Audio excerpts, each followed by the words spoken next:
Comment faire un zoom précis dans Resolve en 2 clics seulement? Je vous montre ça tout de suite.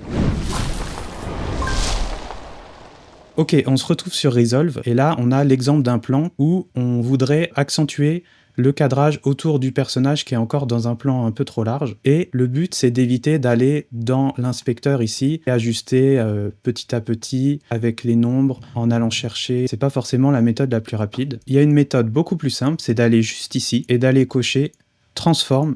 Ça va faire apparaître un cadre blanc autour de l'image et en fait ce cadre blanc ça représente tout ce qui est votre rush vidéo.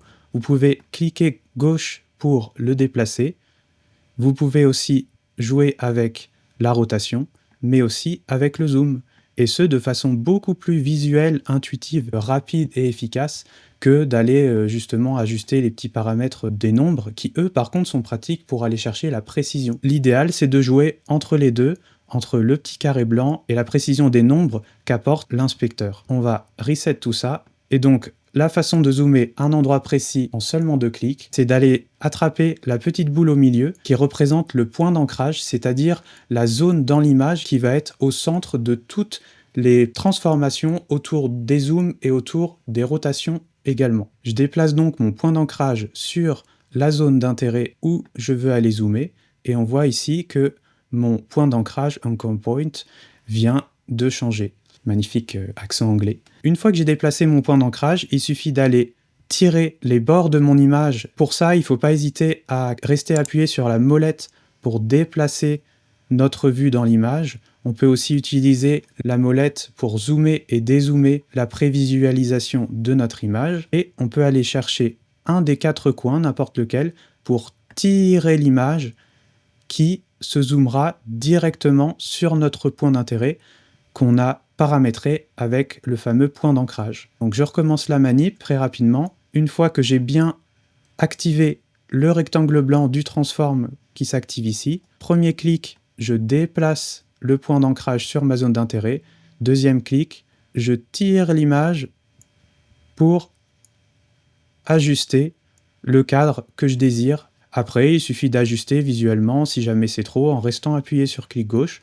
On peut recentrer un petit peu mieux. Là où le point d'ancrage peut être important aussi, c'est au niveau de l'angle de rotation. Si jamais je fais tourner mon image, elle tourne autour du point d'ancrage.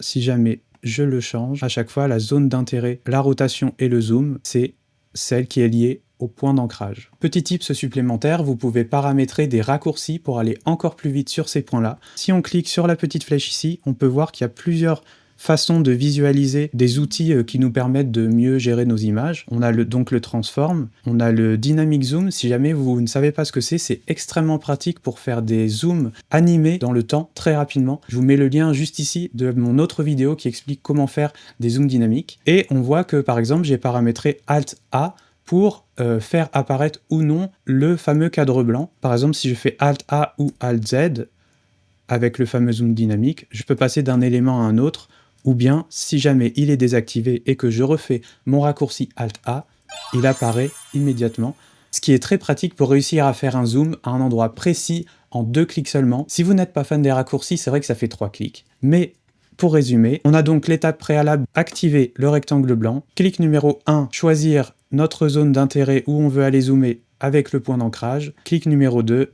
tirer l'image avec un des coins et éventuellement dernier petit clic d'ajustement de façon visuelle ou de façon précise avec les nombres au pixel près dans la position et dans le zoom. Voilà, j'espère que ce tuto vous aura aidé pour gagner du temps sur DaVinci Resolve. N'hésitez pas à laisser un like, à vous abonner si ça vous a plu. Allez voir la description de cette vidéo, je vous ai partagé tous les outils que j'utilise personnellement pour m'aider à aller plus vite, pour produire plus de vidéos de meilleure qualité. En attendant, moi je vous dis à bientôt dans la prochaine vidéo.